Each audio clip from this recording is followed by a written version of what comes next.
On the Reconciling Marriages with Coach Jack podcast, Christian psychologist, author, and relationship coach Dr. Jack Ito will help you to build and restore your marriage.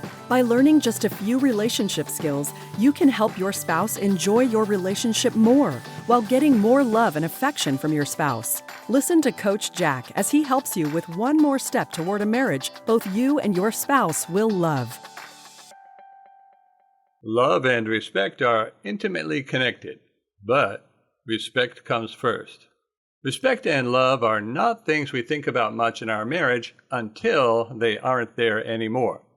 Neither of these things disappears in a single day, and the drain can be so slow that we are surprised when they are gone. Then you are surprised to find your spouse has been doing something behind your back, or you get some shockingly bad treatment from your spouse. You feel hurt and overwhelmed. Disrespect can come in big ways like affairs and abuse, but there are many lesser acts of disrespect such as secrecy, lying, misusing money, flirting with others, not listening, and not caring. Done repeatedly, these small acts of disrespect can end a marriage as much as the big ones can. If you're feeling like your spouse is loving you less, it's a pretty good bet that he or she is respecting you less too. Don't start blaming your spouse for disrespecting you. The main thing to understand about respect is that respect is earned. To illustrate this point, think of someone you don't respect. Maybe it's a coworker, family member, or politician. Then think about why you disrespect that person. I think you will find that the reason for your lack of respect is because the way that he or she talks or behaves. It's not because of a problem in you. Perhaps that person you don't respect frequently lies, nags, mistreats others, or has bad values. I don't think you will say, "I disrespect him because there is a deficiency in me. He deserves my respect, but I just can't give it." If you were in a relationship with that person, you would find it hard to love that person. You might be able to keep your thoughts and feelings to yourself and behave nicely, but it would be a struggle. It's not too hard to do that when we encounter people once in a while. But if you live with someone you don't respect, it's hard to constantly maintain a nice attitude and behavior. So you avoid. You distance. This is precisely what happens in marriages where there is a lack of respect. Feelings of love vanish, and people avoid and distance. If you tell me your spouse avoids you, I will know right away that he or she doesn't respect you and is not in love with you either. Have you accidentally lost your spouse's respect? Ironically, you don't need to have done anything bad to your spouse to lose his or her respect. And you might have really good values. But you can lose respect merely from allowing him or her to do something bad to you. When parents allow their children to talk back or behave badly, we say rightfully that the children don't respect the parent. This is the same for husbands and wives. This is the number one reason that I am not a fan of the being patient or wait and see method of dealing with problems. While you are being patient with his or her behavior, he or she is losing respect for you. It's a little bit like standing up to bullies. If you effectively stand up to a bully, you will get respect, and the bullying will stop. But if you are patient with bullies, they will bully you worse. It's true if the bully is a coworker, and it's true if the bully is your spouse. It's true if the bullying is starting rumors about you or making promises and not following through. It's also true for lying to you about social media activities or making threats about leaving you. All of these things that your spouse does call for a response from you that will build his or her respect. People pleasers are often disrespected since they are afraid of upsetting others, even when the other person is treating them badly. As a result, they have a higher rate of cheating spouses and divorce. It is your job to love your spouse. It is not your job to please your spouse or make your spouse happy. Earning respect is pretty much the same for spouses and parents. Parents who have good boundaries while still being loving get respect and love from their children. Parents do not get respect from their children by complaining, arguing, criticizing, or getting revenge on their children. That will just make them bad parents and do long-term damage to their relationships with their kids. The same is true for spouses. All of the needy behaviors like criticizing, arguing, complaining, and so on will lead to disrespect and distance.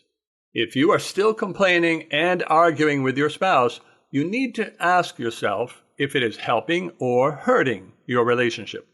Once you realize that, although your intentions are good, your behaviors are making things worse, you will not realize you need to stop these behaviors. To work on these behaviors in yourself, I recommend my book, Overcome Neediness and Get the Love You Want. Common mistakes people make to get respect and love. Because the way to build respect in marriage is to be loving while using good boundaries, anything that is counter to that will not work. Keep in mind that wishful thinking neither defines reality nor makes good relationships. Only by seeing reality clearly and using skills that work can anything be improved. Popular opinion often is neither reality-based nor effective. The Bible, good role models, and learning from experience are your best teachers. Here are some examples of wrong ways to build respect: distancing, avoidance, and neglect. These behaviors are unloving and break trust. A needy person may come in closer, but it deepens their doubt and leads to long-term problems. Making your spouse jealous by dating others.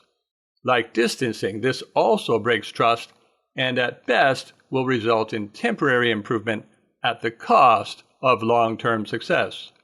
Making your spouse jealous this way will promote your spouse cheating on you at some point. And he or she will never forget that you cheated and will use it to justify his or her behavior. An immoral person has no moral ground to stand on. Shouting, threatening, and violence. These behaviors can create fear and submission, causing your spouse to do what you want until your spouse finds a way to leave you. And although your spouse may do what you want, you will lose your spouse's love and their mistrust will make it difficult to regain it. Criticizing, arguing, and complaining. These behaviors neither build respect nor promote love. They make your spouse feel unloved and very different from you. The more you do them, the faster your relationship will fail. Get my book on overcoming neediness if you have these behaviors. If what you do to get respect damages love, it is a bad choice for your marriage. If what you do to get love damages respect, it is an equally bad choice for your marriage. An example of respect building that promotes love. Every teen girl or boy should learn this basic example for building respect. If you are on a date, make the other person feel desirable and important. However, if your date says or does something disrespectful, calls you a bad name, flirts with someone else during your date, complains if you stop his or her sexual advances, and so forth, end the date immediately and go home by yourself. What that would accomplish is nipping the behavior in the bud, gaining respect, and becoming more valuable rather than cheaper and more easily used or abused. Your date may become upset at first, but will have a stronger attraction and better behavior and is much more likely to commit to the relationship. This is no different for marriage partners. What teens and adults typically do is say they don't like the behavior or what was said, but then just continue the date. Do you suppose their date or their spouse stops the bad behavior? They don't. They actually feel a little more powerful by continuing to do it. When women tell me that their husbands flirt with others when they go out, what do I know about the women who are telling me this? That's right. They complain about their husband's behavior and may argue about it later, but they put up with it every single time. Do you think their husbands love them more for it? Or do they respect them less? The same is true for many men who have wives who flirt with men on social media. When you lose respect in one area, you lose it in all areas. You may already know what to do to get respect. It's interesting that usually people know what healthy boundaries are, even if they don't use them. They know what a secure person would do, even if they don't do it. Does your spouse have any disrespectful behavior toward you?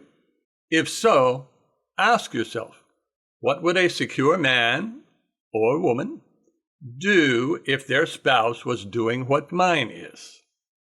So, for example, if your spouse is misspending money, what would a secure person do in your position? Would he or she also misspend money?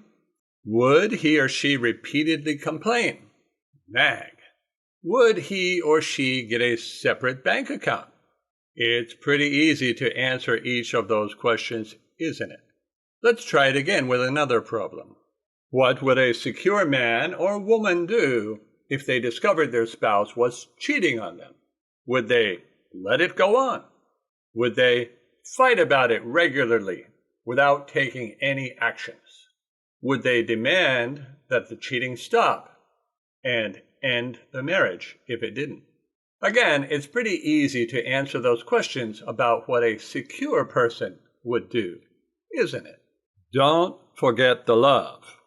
Healthy boundaries without love will get you respect, but not love. Whether a parent or spouse, you must love too. In fact, you must love a lot. You need to make your spouse feel loved in the way you talk to him or her, the way you talk to others about your spouse, and the way you treat your spouse. You need to treat your spouse like he or she is the most special person in the world to you. A truly loving partner is one who loves a great deal, but does not put up with behavior which is damaging to their spouse or the marriage. It's just like good parenting. Some people are great at boundaries, but poor at love. If that sounds like you really need to learn how to show your love more. Feeling it without showing it does not count. Coming back from zero respect and love. As you can see, the things to do to build and keep respect are not so difficult if you do them before the respect and love are lost. It is much more difficult to earn respect and get love when your spouse is fed up with your marriage and no longer cares what happens to it. For almost 30 years now, I've been helping people to rebuild love and respect from that point. What makes doing this hard to do on your own is that when you try to be loving, you are going to get rejection in return. Continuing to get rejection from your spouse can lead to your loss of love for your spouse and your giving up on your marriage. To have success, you must use non-pursuit methods of attracting and connecting with your spouse. You must give up all convincing and not show feelings for your spouse that he or she does not feel for you. Otherwise, you will get resistance, then distance, and then rejection. You have to become the kind of person your spouse would not want to lose, validate without pursuing, and earn your spouse's respect. The result will be your spouse turning toward you rather than away, giving you another chance to rebuild your relationship to the point where you can once again express love toward your spouse without being rejected. If you would like my help with that, you can find my coaching services at coachjackito.com. Thank you for listening to Reconciling Marriages with Coach Jack. Visit coachjackito.com to learn more skills for reconnecting with your spouse and restoring your marriage.